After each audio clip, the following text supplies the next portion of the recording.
Morning, everybody. It's 7 o'clock. A new twist in the Partygate allegations from the Prime Minister's former ally. On today's show, the Deputy Prime Minister Dominic Raab, Labour's Jonathan Ashworth, and the Mayor of London, Sadiq Khan. It's Tuesday, the 18th of January.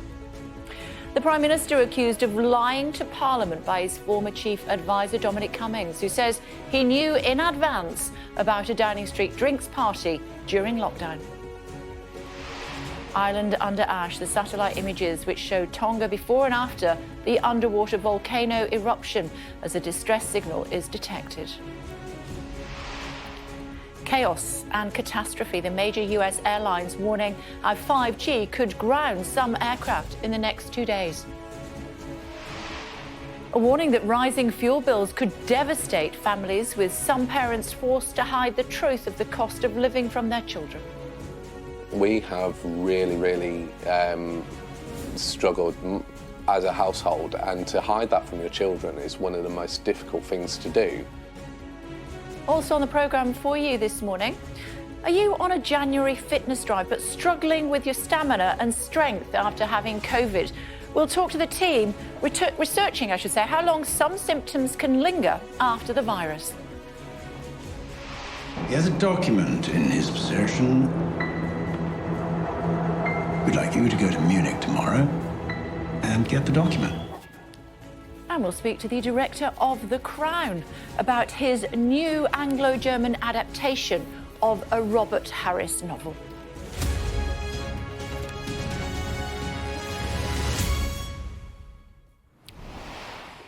Hello, everybody. Another day and another attack on the Prime Minister from the man who used to be one of his closest allies, Dominic Cummings, who was Boris Johnson's former chief advisor, says he's prepared to swear under oath that the Prime Minister lied to Parliament and knew in advance about a Downing Street drinks party during lockdown.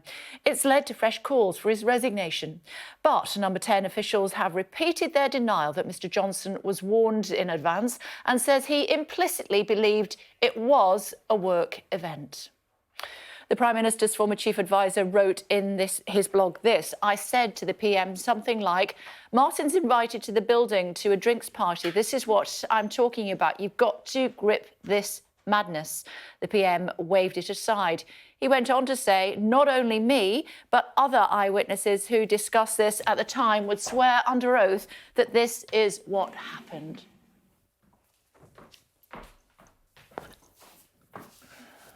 Let's bring in our political correspondent, Tamara Cohen, should we? Oh, I'm giving you a full title today. Very posh for a Tuesday. Up some in a minute. Morning, Kate. Well, the key question of all this is now shaping up to be who's telling the truth about the May 20th, 2020 socially distanced drinks that the Prime Minister's right-hand man, Martin Reynolds, invited 100 people to. Is it Dominic Cummings, who claimed yesterday that he personally said to the Prime Minister, this is a party, you mustn't go ahead with it? And if you don't believe Dominic Cummings, we've got another source who told Sky News a similar story. Or is it Downing Street, who are insisting he knew nothing about the email? He implicitly believed, as the Prime Minister said himself last week, that this was a work event. This is the key question that Sue Gray, MP's hope, is going to give them the answer to. But in the meantime, this whole episode is doing untold damage to the Prime Minister's reputation, really regardless of what she ends up ruling. What we're now seeing is Tory MPs experiencing a wave of anger from their constituents and starting to say that whatever she says, it's damaging. We saw the Health Minister, Maria Caulfield, today saying, even if Downing Street didn't technically break the rules, it's a breach of the spirit of the rules. And another Tory MP, Desmond Swain, saying that if she rules they didn't break the rules and give him a monopoly get-out-of-jail-free card, he says, I fear it won't wash.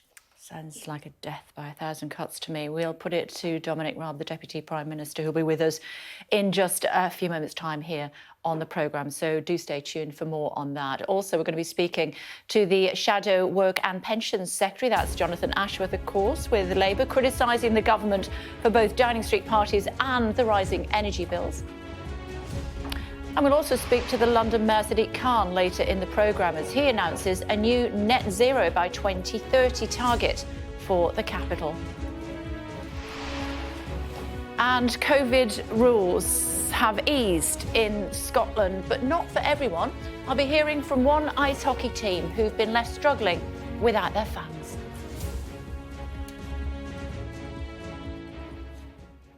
Images showing the scale of devastation in Tonga following the underwater volcanic eruption have been taken by military aircraft. A distress call has been detected as aides try to make it to the island. Our Southeast Asia correspondent Siobhan Robbins reports. After 3 days, snapshots of a disaster. The first images of the aftermath of Tonga's volcano and tsunami from a surveillance plane sent by New Zealand.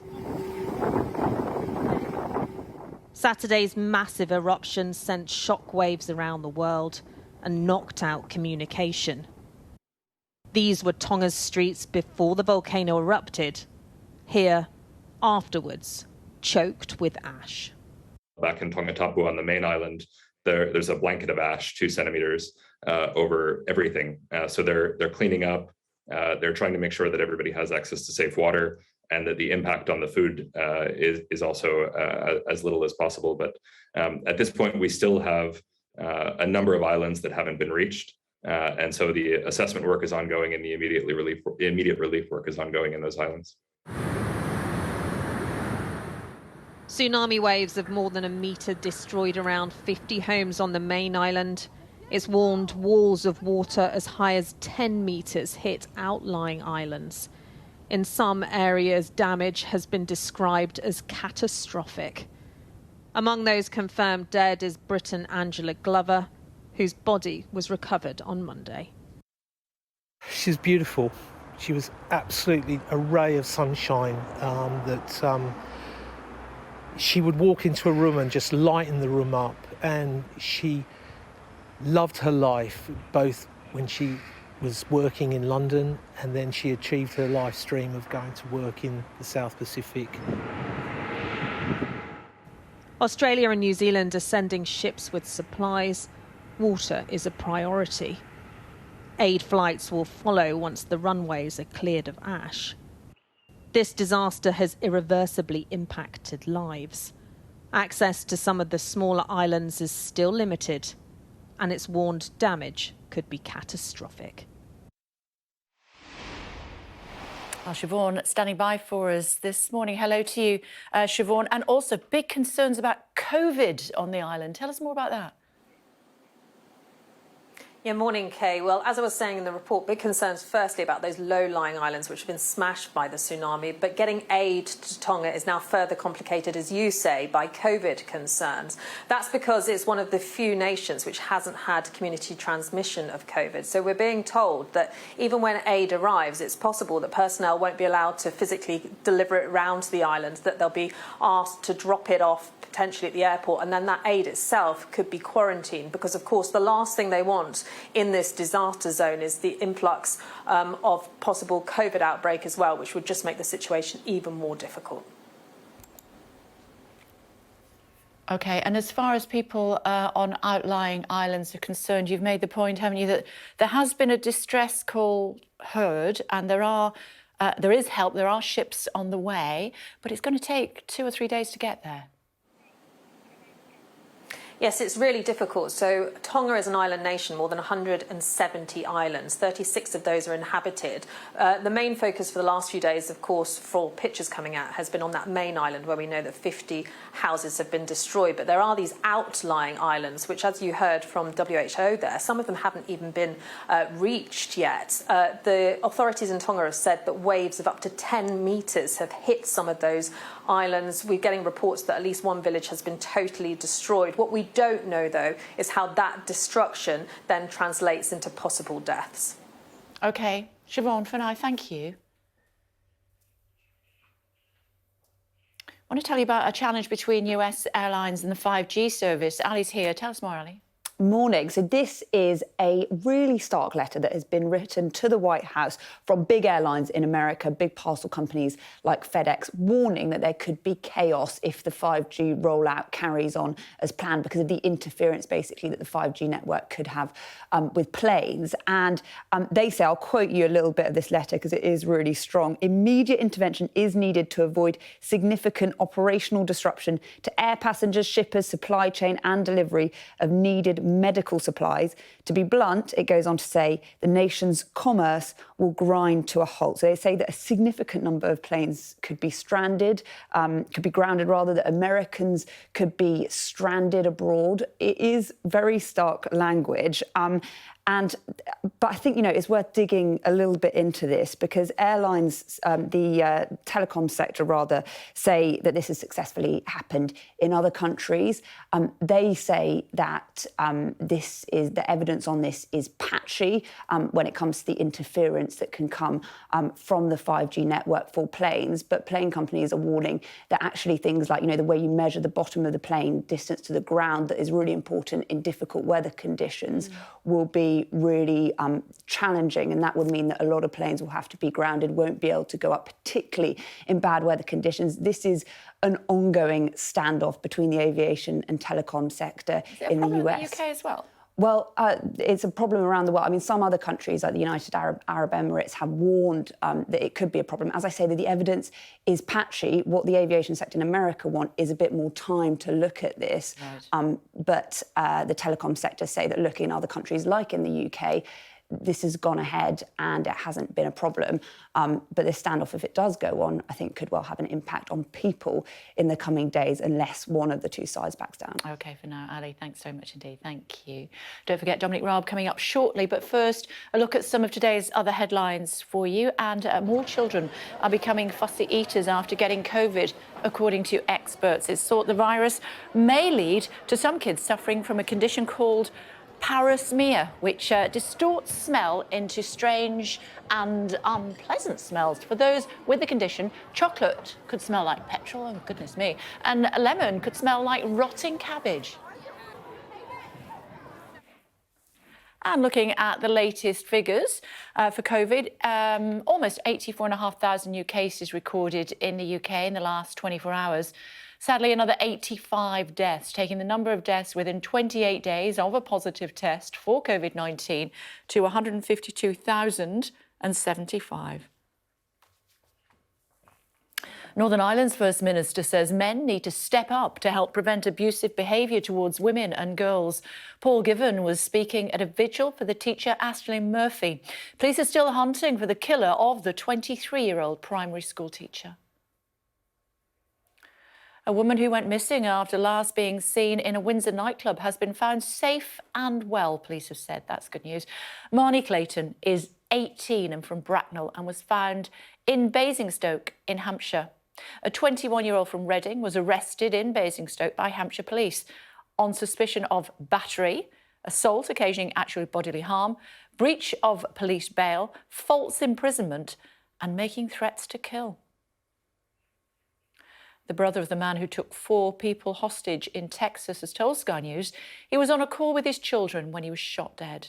Meisel Faisal Akram, originally from Blackburn, was killed by the FBI inside a synagogue after a lengthy standoff. The synagogue's rabbi says he threw a chair at his captor before escaping with his congregation. We were terrified. And when I saw an opportunity where he wasn't in a good position, I made sure that the 2 gentlemen who were still with me, that they were ready to go.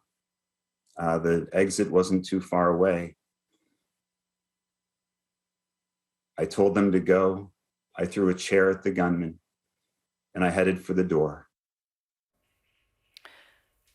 Actress and musician Hazel O'Connor recovering in hospital after suffering from a bleed on the brain. O'Connor rose to fame in the 80s with hits such as 8th Day and Will You. Let's have a quick listen. I move a little closer to you, not knowing quite what to do and The star was found at her home in southwest France on Sunday and rushed to hospital after what her family described as a serious medical event. She's now 66, placed in an induced coma for 24 hours, but is now said to be responding to treatment. Great news. Almost 2 million children in the UK are living in deep poverty. The warning is from new research from the Joseph Rowntree Foundation that says adults could be forced to spend more than half of their income on rising energy bills. Here's Katie Barnfield. As the cost of living gets higher, Anthony worries more and more about his family. A single dad to 2 young children relying on universal credit. He already struggles to afford the basics, school uniforms or even food. We find ourselves in a deficit at this current state, round about £200 to £400. We have really struggled as a household, and to hide that from your children is one of the most difficult things to do. Because of soaring energy prices, the amount companies can charge customers under a government cap is set to rise in April by over 50%. But new research says the increase could devastate the poorest families. The Joseph Rowntree Foundation found after April, poorer households will spend on average 18% of their income after housing costs on energy bills. For single adult households on low incomes, this rises to 54%. A much bigger blow than for middle-income households, who will face a spend of 6%. They also found nearly 2 million children across the country are now living in what they call very deep poverty, meaning there isn't even money for the bare essentials. What we need to see is urgent action from the government to an emergency payment that goes to families on the lowest incomes to help them get through this crisis. But actually, we also need to be asking ourselves, why are families so exposed to the cost of energy? The government told us they're already helping vulnerable families through schemes like the Warm Home Discount, but say they are aware of the pressures people are facing and will continue to look at what more might have to be done. Katie Barnfield, Sky News. Pleased to say the Deputy Prime Minister is with us now. Mr Raab, good morning to you. You've been in your constituency at the weekend. 2,743 majority. How angry are people?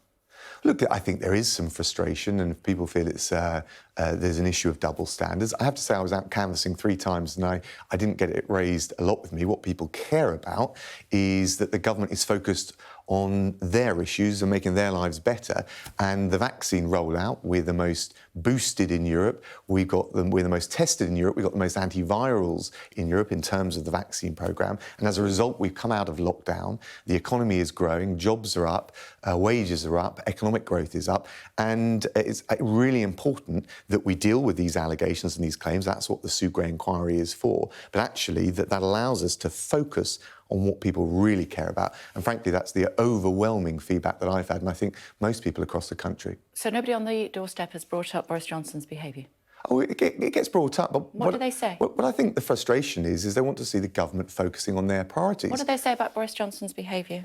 Well, you get mixed views, but I have to say it didn't get raised a lot with me. No, but when it was, what did they say? Well, I think people want to know that we're focused, they want to know that there's not double standards, and they want to know that we're focused on their priorities, which is why, where we've got to now, we're the most boosted country in Europe, we're out of the lockdown measures, the economy is growing far faster than almost all of our major economic comparators, and we're talking about the issues that matter to people. That's why I'm talking about crime fighting today. We'll come to that. We'll come to that. But I think that's the issue. So they are worried about double standards then, some of your constituents? Look, I think ever since I became an MP in 2010, and you remember the expenses scandal, I think, of course, any perception of double standards is really serious. We understand that frustration. That's precisely why Sue Gray will look at all of these issues. Sue Gray, we know. And there'll be full transparency and accountability for that. OK. Have you spoken about the concerns of your constituents to the Prime Minister? Well, look, I think he's well aware of the frustration. He expressed it, he articulated it, he apologised for it with contrition in the House of Commons. If it transpires that he lied to Parliament, should he step down? Look, you're going to say Sue Gray, I know, but the question remains: if a Prime Minister lies to Parliament, should they step down? Look, I'm not going to speculate on hypothetical questions. Speculating. I'm confident that he's been is straightforward with the House of Commons. But of course, as you rightly say, Sue Gray will look at all the various different bits of snippets and claims and assertions that have been made. OK, well, let's just clarify what he actually said to PMQs, or to the House via PMQs last week. When I went into that garden just after 6 on the 20th of May, 2020, to thank groups of staff before going back into my office 25 minutes later to continue working, I believed implicitly that this was a work event. Dominic Cummings says he's lying. Well, Look, the Prime Minister has been very clear, as you heard in the House of Commons, and that is the position. And of course, Sue Gray will be able to test. Her name 4 times. Well, there's a bit of a running joke about how many times ministers can say Sue Gray. She's the most famous woman in Britain. I think if you set up an investigation to look at something which people are saying, and I accept is as serious as this, it's important to respect the integrity of it. So that's why we refer to it. And you said that's his position, but this is what Dominic Cummings says is the truth. I said to the PM something like, Martin's invited the building to a drinks party. This is what I'm talking about. You've got to get a grip on this madhouse. The PM waved it aside. He went on to say, not only me, but other eyewitnesses who discussed this at the time would swear under oath that this is what happened. He says the Prime Minister's lying. Look, the PM's been very clear that that's not true or accurate, and One of them is telling the truth, so Dominic Cummings is lying. Forgive me if I don't get drawn in to the soap opera of what one or other claim has been made. That's not really the position. A soap opera, the PM, I think it's about whether the Prime Minister has lied to the nation and his colleagues. I've been very clear that I think it's a serious issue, which is why we've got the independent investigation. What I'm not going to do is preempt or get into Sue Gray. Yes, indeed. Well done. But we're not. I'm not going to get into commenting on every little snippet that makes its way into the papers, precisely because, as you asked me, I think what people want us really focused on. Yes, that's important. It needs to be looked at. Proper transparency. The things that mattered in their daily lives, which is coming out this pandemic, the economic measures that we've taken to save 15 million jobs through the course of the pandemic, getting ourselves back on the front foot, wages are rising, and the crime-fighting agenda, which is we're putting forward with doubling the magistrate sentencing. Come back to that. Meantime, this is what's happening in places like Derbyshire at constituency offices. They're daubing lies like that, written all over the MP's front door, if you will. So the message is not getting across about what you're saying. Well, I don't think you can judge mainstream opinion in this country by those who would act and take a can of spray paint and daub graffiti on someone's office. And I don't think that's responsible behaviour. OK, what about Maria Caulfield then? She's the health minister. She wrote this on her website. It's clear that there was a culture inside Number 10 where even if rules were not technically broken, the spirit of the rules were, and this is completely unacceptable. So if you put aside what happened in Derbyshire, this is what a minister's saying. Well, but I think actually the Prime Minister's been very clear that things happened that shouldn't have done. He's apologised for that, and Sue Gray is looking at all of the details so we can have a proper accounting of it. Yeah, OK. We've also heard from other ministers as well. They've underlined in more detail that basically this is death by 1,000 cuts, and it's either now or when Sue Gray's report comes out. Oh, sorry, what is death by 1,000 cuts and what is now when the report comes out? I'm glad you asked me. I'll go into it in more detail. We've just been hearing from what Dominic Cummings said, what we've seen written on the walls, what the Prime Minister said at the time, and in detail what the Health Minister said as well. All of these things are building up to saying the Prime Minister is not trustworthy. Loads and he has to go. Loads of frenetic commentary. That's why you have Sue Gray looking at this, so you can have a proper investigation into the facts and then full transparency and the accountability that comes with it. And if she finds that the Prime Minister, misled Parliament, what happens then? Look, I'm not going to speculate on hypothetical scenarios. What I am going to do is recognise the importance and the public frustration with any perception and any reality of double standards and let Sue Gray do her job. That's the right thing to do. OK. OK, so hypothetical is the other word that comes up a lot with Sue Gray. I suppose we'll know by the end of next week and then see what happens then. Exactly. But you were running the country for 2 weeks, weren't you, when the Prime Minister was poorly? Were you at all aware of a drinking culture? No. I mean, the thing I would say is that people working extremely long hours, and so it doesn't surprise me if people, as you see in other walks of life, had a glass of wine or beer at the end of a very long week. But I'll tell you, against the rules? I'll tell you, not in a work setting, but I'll tell you something, Kay, because I think it's important, and I can only talk to what I know and what I see, and no one is credibly. I mean, there was the speculation that the 20th of May party was held in my honour to thank me. It was just ridiculous. Was it? No, of course not. Ridiculous. So it was a party on the 20th of May, No, exactly. You referred to it as the 20th of May party. This is the claim that was made, and it was That's not what you just said. It was nonsense. I wasn't invited, and I didn't attend. So what I can tell, and so I don't think anyone is accusing me of that. What I can tell you from what I saw, precisely because I did spend a sustained period, is Number 10, particularly during that period when the PM was unwell and in hospital, but also throughout the pandemic, has been working phenomenally hard under grueling conditions. And I do not personally, from my own experience, recognise the caricature that they were all partying.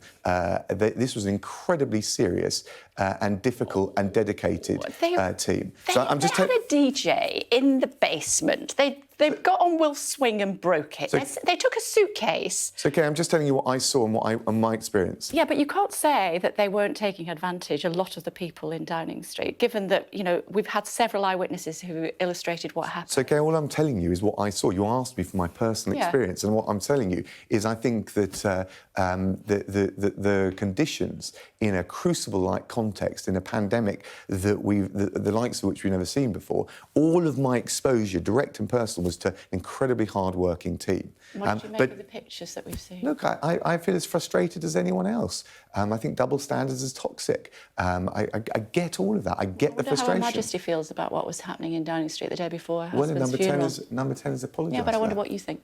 Look, I think it was right to apologise for it, of course. I want to see compliance. I'm a lawyer by heart. I want to see the rules complied with. I also recognise that as lawmakers, the government has got to take a lead, show it is acting to the highest standards. Otherwise, how can we expect others to follow it? I get all of that. Yeah, but if I may, Deputy Prime Minister, you're picking and choosing about what you believe and what you don't believe. You know, some parties did go ahead the day before the funeral of the Duke of Edinburgh, but the one on the 20th of May wasn't a party. No, the question. So we have to wait for Sue Gray. Yes, but you were asking me what I'd seen. You, in fact, perfectly fair. You say I spent a lot of time in Number 10 during the period where the PM was unwell and after, in my capacity as First Secretary and since, and Foreign Secretary at the time. And all I'm telling you is You've never seen this fridge that they're talking about? No, I never saw the fridge. I mean, and all I'm saying is, in fairness, I think there's something of a caricature that is being depicted against the incredibly professional, dedicated, hard work that I saw. And I can only vouch, UK, in good conscience about what I saw. It sounds like they're all going to be thrown under the bus. We'll have to wait and see what happens with that, whether it's got 350 million quid written on the side of it or not. Yes, we will, apparently. Tell me about the courts.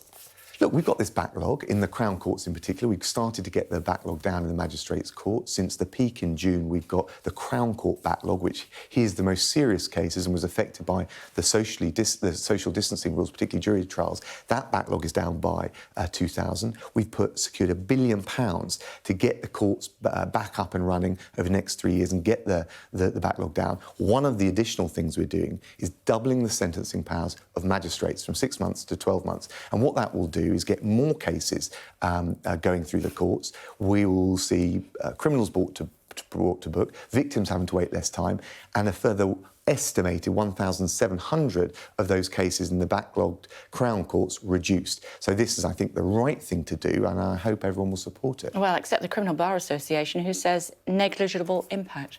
Well, it will have an impact on top of the 2,000 that we've reduced the backlog. So the backlog in June at the peak was around 61,000. It's now down to 59,000. This will take 1,700 off. But I tell you what, we need to work together as a team. The lawyers are incredibly important. They've done a great job through the pandemic. The judiciary and the court service have. But I have to say, the Criminal Bar Association has been threatening strike action. The one thing that will hold back our recovery from this pandemic will be an irresponsible and, I think, unwarranted industrial action by criminal barristers. We are out of time, but indulge me, if you would, with your expertise when you were Foreign Secretary. We're being told that we're days away in Ukraine. Days away from what? I'm not sure what you're... Well, I'm referring to the fact that the Ukraine and Russia, more than 100,000 troops are on the Russian border. We're being told we're days away. I had the Ukrainian ambassador sat there just last week, and he was concerned about World War III and sending people back in body bags. Well, look, we're absolutely clear. Ukraine, along with our partners and allies, we support Ukraine's territorial integrity, its right to defend itself. And we've been very clear to Moscow that any invasion will be met with sanctions and an economic and financial response by the international community. And it's important that Russia de-escalates and dials down its rhetoric and its aggressive behaviour. You're always honest and open. Thank you very much for joining us. It's going to be an interesting week next week, isn't it? Always is. There's a report apparently coming out. I can't remember the name. Yeah, exactly. It's good to talk to you, as always. Thank you to Deputy Prime Minister. Looking at the front pages for you, the Metro quotes from the Dominic Cummings report, who says he and the other Downing Street staff would be prepared to swear under oath that Boris Johnson lied to Parliament about parties held at Number 10 during lockdown. It's also a big story for the Times newspaper this morning and for the Mirror as well. There you go. What about the Guardian? Yep, they're saying exactly the same thing. Still to come on the programme for you, we're going to be speaking to the former politician Tom Watson about his appointment as chair of the Laboratory and Testing Industry Organisation. What does that do? Stay tuned and find out.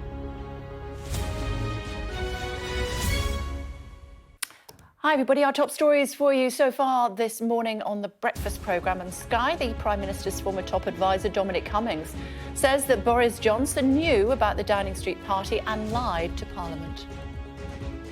The satellite images which showed Tonga before and after the underwater volcano eruption as a distress signal is detected. And a warning from US airline chiefs against introducing new 5G technology onto aircraft for fear of rendering them unusable. The Laboratory and Testing Industry Organisation has appointed former politician Tom Watson as its chair in an effort to better relations between the government and testing organisations. It comes as more people turn to COVID testing companies amid the growing threat of the Omicron variant. Let's talk to Tom now, should we? Hi, Tom. Thanks for joining us on the programme this morning. How do you see your brief? Good morning, Kay. Good to be with you again. Well, this is about industry leaders trying to talk to government about what the future looks like to make sure that standards are maintained, that consumers are supported, and that there are no surprises in policy. OK, but are we not in a position where we are relying less and less now on these tests, given what we've been hearing from Downing Street, and by the 26th of January, we might not need them in place at all? Yeah, we've seen some of the restrictions being removed, and we support that general thrust. What we say, though, is that testing is actually the antidote to lockdowns. If you're coming out of a lockdown or you're reducing restrictions, people need to know the process of the variant. So a mix of lateral flow tests and PCR tests is vital if we're going to open the economy up again. Why has this not happened before now? Well, it hasn't it has in previous lockdowns, but and we're particularly concerned about the thing at the airports, because UK borders are the kind of that's where you don't just stop migrants and pirates, you also stop viruses at airports, and the PCR test is the way that you can get the early spotting of new variants. And the government themselves have said that it's inevitable there's going to be a new variant. We don't know how virulent or dangerous it's going to be, but the PCR test is the unit that you actually find. You start to find the material to get you that early warning. And actually, with Omicron, we realised quite early on that the virus had entered the country as a result of those PCR tests. Yeah, it's been pretty haphazard, though, hasn't it? That testing up until now. Well, that's why the LTIO is a new standards body. It came together towards the end of last year, and it was some of the established organisations in the lab testing industry that wanted to make sure that consumers were protected, because sadly, unfortunately, with all things like this, there are some rogue players that enter markets when there's growth. And that's really why we've established ourselves. And of course, when the government changes decisions very, very quickly, it's hard for those laboratories to adapt very, very quickly. So what we're hoping for, and have got actually, is a good working relationship with all parties in Westminster, and particularly those key departments that are dealing with the COVID crisis. Talk to me about what life was like in Downing Street. You were an integral player for a very long time in Number 10 and Number 11. What's it like once you get into that rabbit warren? If people were having events, parties in the garden or in the basement, or breaking the child's swing, or there was a big booze fridge, would you know about it if you were a politician? There was never. I was there with Gordon Brown, so things were a little bit more austere than different leaders. I mean, what I will say is that they work very intensely in Number 10. They work very, very long hours. So it wasn't unusual to be eating your breakfast, lunch and dinner at your desk if there was a crisis on, or some, which there usually is when you're in number 10. And if there were receptions in the number 10 garden, you probably wouldn't know what they were about, because they were always visiting dignitaries and ambassadors and members of the public coming in for events. So it maybe wasn't not under lockdown though, eh? I don't remember there ever being a DJ rig there in my time, Kay, but I do remember working very closely with Sue Gray, who then was I was the civil service minister, and she was the director of a body called Propriety and Ethics, which was very Soviet sounding. And her job at the time, or one of her jobs at the time, was to review all the memoirs that ex-politicians had written. And I remember having to read John. She never told us what was in the books, but I remember having to read John Prescott's memoir to see whether he revealed any state secrets. And she said to him, "You didn't do that, John, but you did swear a lot. Do you have to be so rude in every chapter?" And I think he took all the swear words out of his memoir. So, I mean, to go up to John Prescott and to tell him to rewrite a book he's just sent to a publisher, she's pretty tough. Yeah, but a lot of your former Labour colleagues are saying that she's not independent because she works for the Prime Minister. Do you think that's fair? I think it's very unfair to allow a civil servant to judge a powerful Prime Minister, although, of course, when they set this process up, I don't think they quite realised that the Prime Minister would be under so much scrutiny. Knowing Sue Gray as I do, though, I think she will establish the facts, and the facts will speak for themselves. I think she's pretty fearless in all of that. But I have to say, this is one internal Downing Street report that I will actually read this time. Now, what about this photograph of you with Christine Lee, an alleged spy, in 2016? What was all that about? Did you take any money off her? I literally have no idea who she is, where I met her, or what that event is, I'm afraid, Kay. I've definitely not taken any money off her. And I don't know, I don't even know the event that's at. The thing about when you're at these receptions, people come up to you and have photographs all the time. So it was a shock to me when I read it in the Daily Mail this weekend. OK, you certainly lost a lot of weight since then. Barry Gardner apparently one of your former colleagues took 600 grand off her. Should he give it back? He's probably spent it by now. I think the report said he was spending it on research, so I suspect he can't do that. But I don't know whether. I think Barry said he was liaising with the intelligence services. Well, I think that's probably a good thing to do if they think that she's a Chinese spy. But appropriate to take £600,000 off somebody and not really ask too many questions? Seems a lot of money. Well, you have to sort of, you form your own view there, don't you? You have to make your own judgment. What's your view? That's what I'm asking.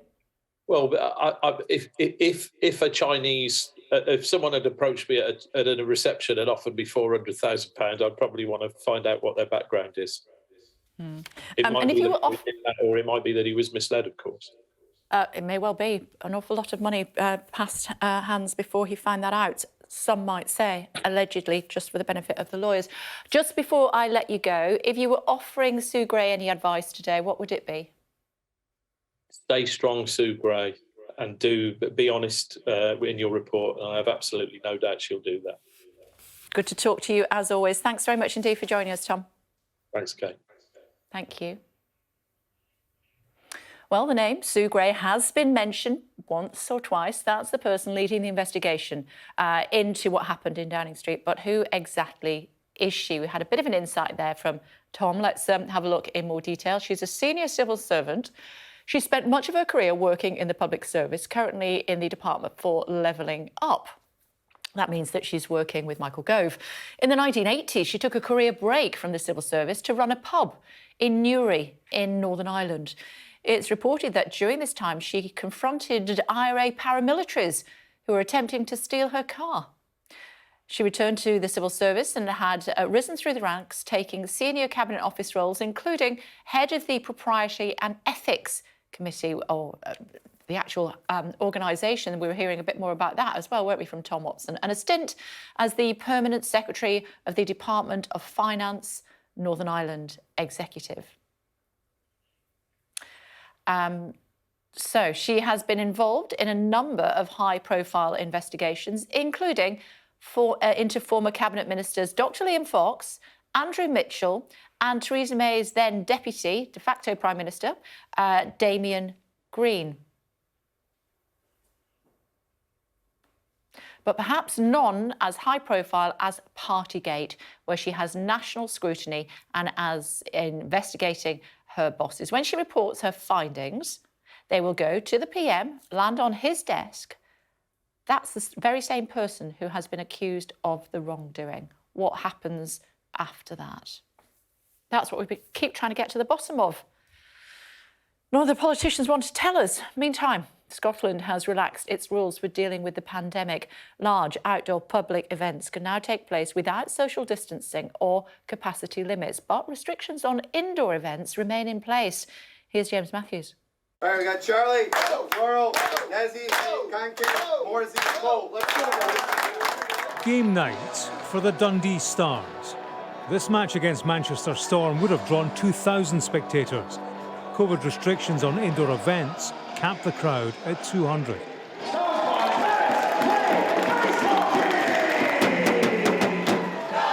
When you've only got 200, possibly less than 200, it's so difficult to try and get the guys going and get everybody into the game still. A sport like this, which is underfunded and not as popular, we need fans. Quite annoying, but first time ever. Yes! That's all I got to say. This was early in the morning of match day.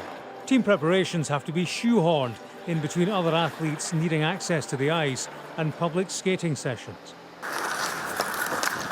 COVID restrictions have cost the Dundee Stars more than £100,000 and counting.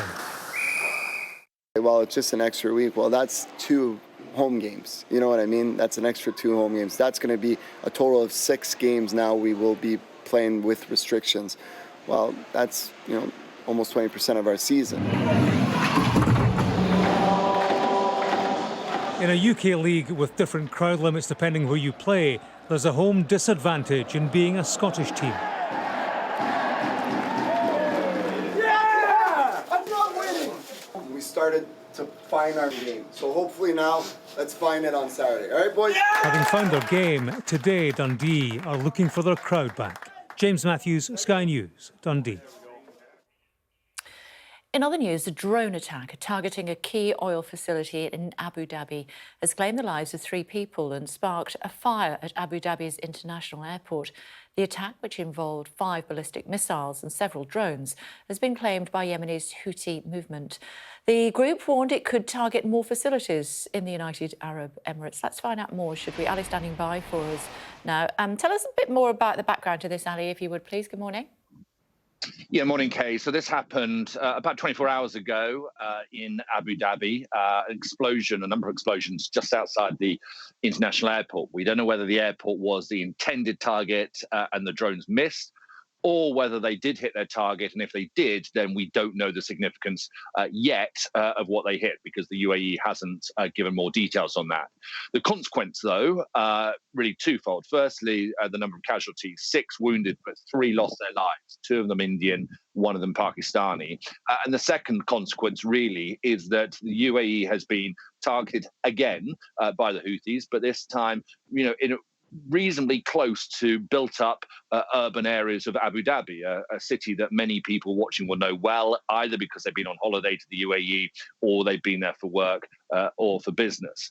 Why has this happened? Well, the UAE has historically been involved in the conflict in Yemen on the government side, along with the Saudis, against the Iranian-backed Houthis. Having said that, the UAE in 2019 tried to extract itself from that ongoing, very messy conflict and has largely done so, barring a few elements still there to help defend key cities. The Houthis say they carried out the attack to force the UAE entirely out of Yemen. So in response, overnight, the UAE has carried out airstrikes in the Yemeni capital, Sana'a, killing at least 14 people. And so the UAE, despite trying to get out of Yemen, is finding itself dragged back in to that very, very messy conflict. And the Houthis are demonstrating how they can, if they want to, target key cities like Abu Dhabi. OK, Ali, thank you. Looking at some of the stories that have caught our eye today, Wadey in charge of the pictures in the morning papers. This is what we found. The Telegraph has a picture of a horse and rider plunging through a bonfire during a religious festival in Spain, honouring the patron saint of animals. Doesn't look very friendly to me. Now, The Guardian has this picture of David Attenborough reporting that some big budget shows could be threatened by the licence fee freeze. The Mirror shows us pictures of care home residents who have recreated some classic works of art using old clothes. How cool is that? Maybe we'll try and get some of them on the programme. And size doesn't matter. The Sun has some pictures that ask cats versus dogs, who is the real alpha? I think we know the answer. And finally, The Express has some spectacular shots of the wolf moon looming over some of England's landmarks. There you go. Gorgeous. Now, the minimum self-isolation period for people testing positive for COVID-19 in England has been cut to 5 full days. The quarantine period has been reduced after a review of the medical evidence to help ease shortages across the economy. But what sort of impact will it have?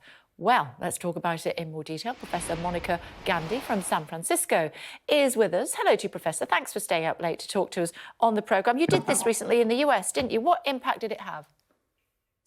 You know, it didn't change anything to reduce the isolation period. So why did the CDC do this? And now you're doing that here in the UK.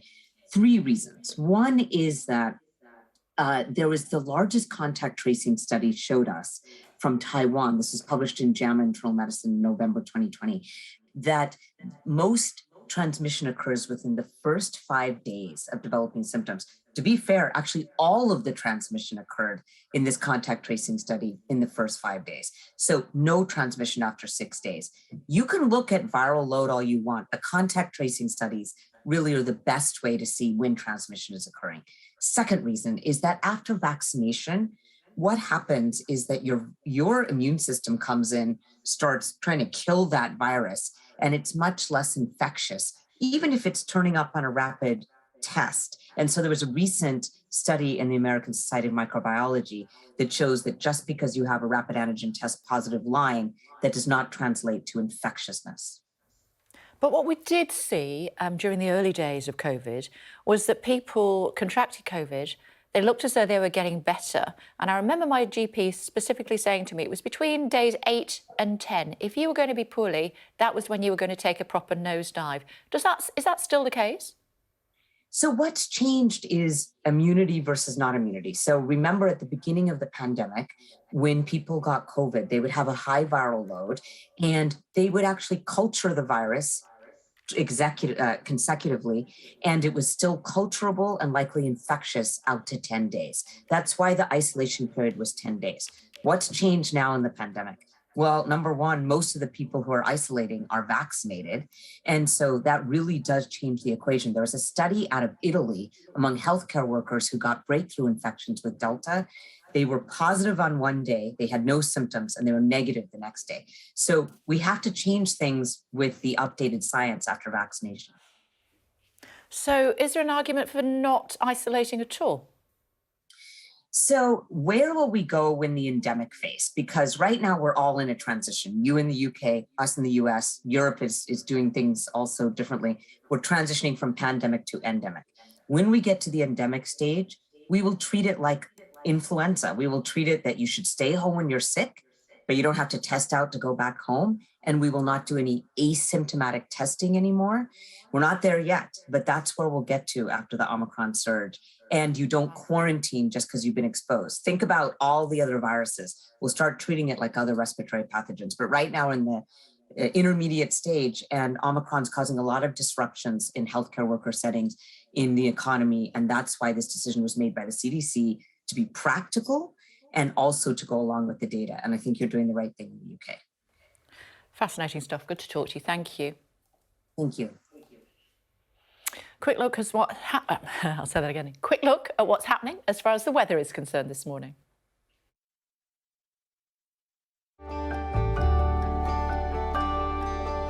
Look forward to brighter skies. The weather, sponsored by Qatar Airways. Southern Britain mostly settled over the next few days. Overnight fog and frost, but there'll be some rain in the north and the west. It's a frosty start for many. Dense, freezing fog bringing a risk of travel disruption to central and eastern parts of England and Wales in particular. The weather, sponsored by Qatar Airways.